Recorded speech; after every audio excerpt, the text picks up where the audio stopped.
자, 이제는 109번입니다. 정보 공개 제도인데, 투명성과 신뢰성인데, 신뢰성은 사회 자본과 연결시켜서 보시면 되고요. 투명성은 나중에 부패 문제와도 관련돼 있어요. 이 투명성과 관련된 가장 중요한 제도가 뭐다? 정보 공개 제도예요. 정보 공개 제도는 원칙적으로 국민이 청구하면은 국가나 지방정부 공공단체가 알려주는 상황이고요. 반면에 국가가 또는 정부가 능동적으로 알려준 PR이라는 개념도 있어요. 그런 것들. 그 다음에 여기 관련 법이 하나 있죠. 행정정보공개법. 요것도 있으니까 이런 것도 봐야 됩니다. 오히려 법률 문제가 더 잘 나와요. 자, 1조에 보시면 이 정보공개법 보시면 참여와 투명성의 확보다. 알 권리의 보장이다. 이렇게 나와요. 그러니까 이런 건 되게 능률은 아니라 민주화 관련돼 있겠죠. 그럼 정보 공개돼 버리면 통제하기 용이해지잖아. 통제하기 용이해지니까 민주성은 좋아지겠지만 아무래도 행정 비용은 더 들겠죠.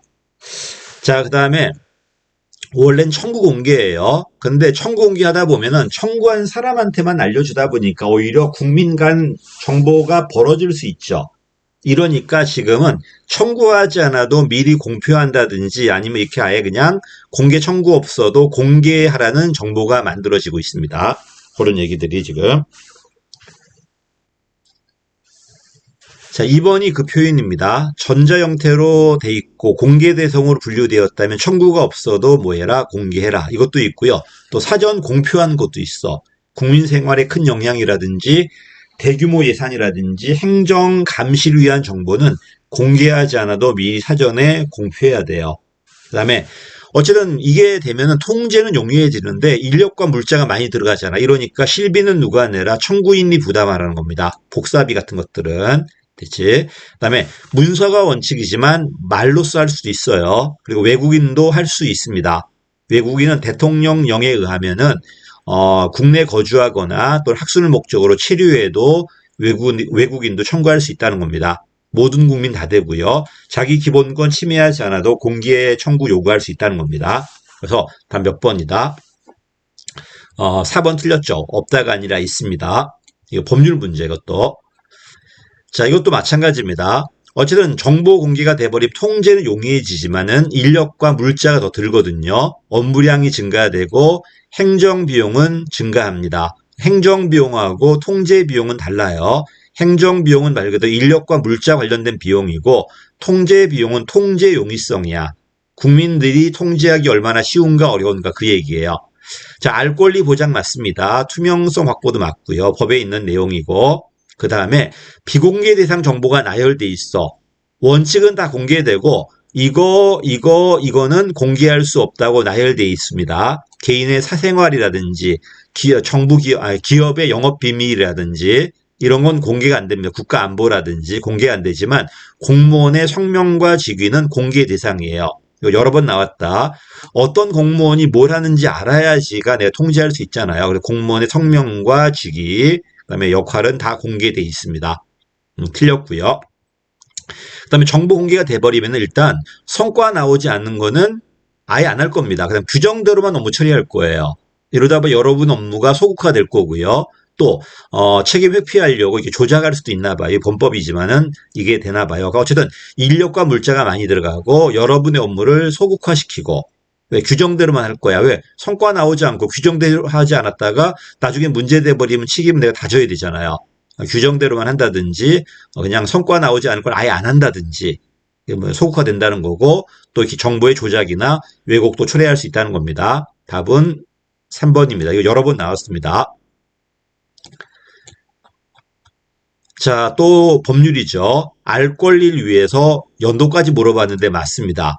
우리는 92년도에 조례가 먼저 만들어져 청주시 조례가 먼저 만들어지고 법률이 없었음에도 불구하고 그러다 96년도에 뭐가 만들어진다? 이 공개법이 만들어져. 이 96년도에 많은 법이 만들어져요. 92년도인가 1년도인가 헷갈리네. 1년도 같아요, 지금. 어쨌든 91년도에 청주시가 먼저였고 나중에 이 법이 만들어집니다. 나중에. 맞습니다. 그다음에 자발적인 게 아니라니까 청구를 하면은 공개하는 게 원칙이에요. 자발적이고 능동적인 정보 제공이 목적인 것은 PR론이야. PR론이 아니라 원칙적으로 수동적으로 소극적으로 국민이 요구하면은 그걸 알려주는 거예요. 외국인도 할 수 있다고 그랬고요. 틀렸네요. 두 개 틀렸어 지금. 그다음에 또 나왔네. 공무원의 성명과 직위는 공개할 수 있습니다. 그다음에 10일 이내 공개 결정해야 돼요. 연장 가능합니다. 10일 범위 내에서. 그치? 그럼 20일까지 할 수 있죠. 20일 지나도 만약 공개하지 않는다. 왜 공개하지 않는지에 대해서 알려줘야 돼요. 옛날에는 자동 비공개였지만 지금 그렇지 않습니다. 옛날에 15일이었는데 지금 이게 10일로 줄었고요. 어쨌든 준 건 오래됐으니까 10일, 10일입니다. 10일 안에 공개해라. 10일간 연장 가능하다. 10일 지나도 만약에 공개하지 않는다면은 사유를 밝혀야 돼요. 답은 그래서 맞았죠. 옳은 거 찾는 거니까 1번. 그 다음에 리을과 미음이네요. 답이 2번이네요. 그러면. 자, 내려갈게. 합리성이 나왔는데 문제가 없죠. 합리성 문제가 지금. 이게 잘 나오죠. 합리성. 내용 합리성은 뭐다? 어떤 목적이 있다. 너의 행동이나 대안이 이 목적에 기여했는가, 기여하지 않았는가. 반드시 목적이 나와야 돼요. 그치? 그 다음에 이러려면 목적이 명확해야 되고 요 대안이 분명해야 돼. 인과성이 명확해야 되거든요. 합리 모형이란 말이야. 이게 안 되니까 그럼 이 대안을 어떻게 찾았냐 그 얘기야. 너의 이성적으로 찾아갔는지 너의 이성이 완벽하진 못하지만 주어진 범위 내에서 최선을 다해 찾은 건지 아닌지 이게 바로 과정 합리성이에요. 대번 나왔을 때는 가치 합리성과 형식 합리성, 형식 합리성의 대표적인 게 관료제고요. 대징은 정치, 경제, 사회, 법, 기술이죠. 정경, 사법기에서 외웠습니다. 다른 시험에 좀 나왔으니까 이런 것도 다 봐야 될 겁니다. 가외성도 잘 나오죠. 69년도인가요? 리던던시, 란다우라는 사람이 말했고요. 환경이 안정적일 때는 투입 대비 산출을 극대화시킨 능률성이 제일 좋아요. 근데 환경이 복잡할 때는 아니야. 괜히 투입 대비 산출을 극대화하다가 망해버렸을 때 큰 피해가 온단 말이야. 이러니까 비용이 더 들더라도 여분의 장치를 둬야 돼요. 걔네들이 좀 같이 해야 돼. 그래야지 잘못되었을 때 걔가 보완해 줄 수 있잖아. 이게 가열성이다. 여긴 세 가지가 있죠. 어떤 일을 협력해서 같이 하는 게 중첩, 따로따로 독자적으로 하는 게 중복, 그 다음에 주된 기능이 움직일 때는 작동하지 않다가 주된 기능이 고장날 때 움직이는 게 동등잠재력이죠. 이 세 가지가 있다. 사례까지. 중첩은 소화기관 간의 협력, 중복은 이중 브레이크, 그 다음에 뭐 있을까? 중복은 이중 정보 채널 같은 것들 따로따로 노는 겁니다. 동등잠재력은 보조 엔진, 보조 타이어, 뭐 자가 발전소, 주된 기능이 할 때는 움직이지 않다가 고장남 움직이는 것들입니다. 자, 이건 중복이네요. 중첩과 중복이 나왔는데 이건 가외성 개념입니다. 사례 준 다음에 내용을 물어보는 게 많이 나와요, 요새는요. 옛날 문제는 제목밖에 안 물어봤지만 옛날 문제는 거꾸로였어. 가외성을 준 다음에 가외성의 특징이 아닌 것은 이게 쉬운 문제고 그다음에 내용을 준 다음에 제목을 물어봤죠. 그다음에 제일 어려운 건 내용을 준 다음에 내용을 물어봐요. 가장 어려운 것은 다음 중 옳지 않은 것은 하나하나 보기가 독자적으로 나오기 때문에 논점이 아예 없어 이거는. 그때 보기 다 봐야 되겠지 이제는. 물론 이걸 개수화시켰을 때가 제일 어려울 거고요. 가외성입니다. 자, 가외성이네. 란다우가 말했고 란다우는 60년대 후반에 말했지만 그전에도 이미 있었어. 부통령 제도, 삼심 제도 다 있었죠.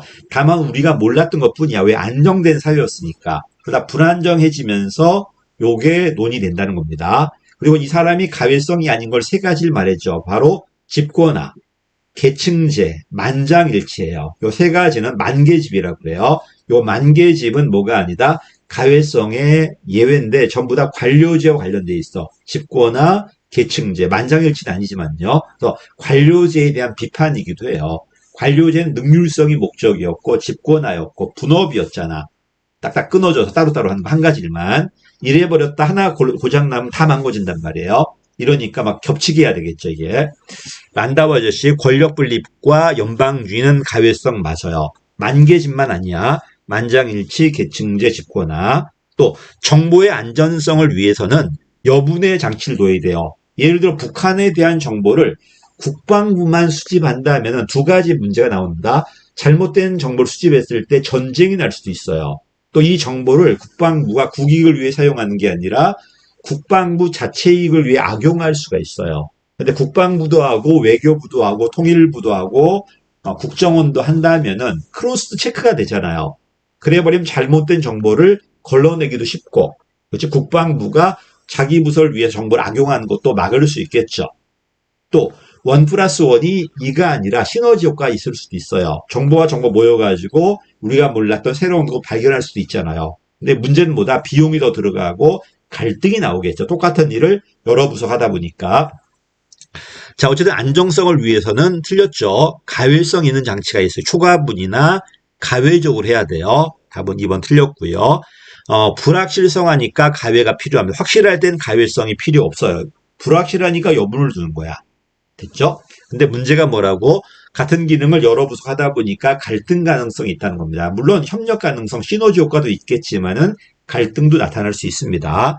답은 그래서 옳은 거 찾는 거니까 1번이 옳습니다.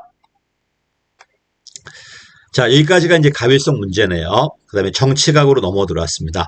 제가 갖고 온 게 지금 국가직과 지방직의 구분 문제고 한 2006년도 정도부터 시작해서 갖고 왔습니다. 그 전건 안 갖고 왔고요. 제가 그럼에도 불구하고 막 비어있는 게 막 있잖아요. 이 비어있는 것은 다른 시험에 있어요.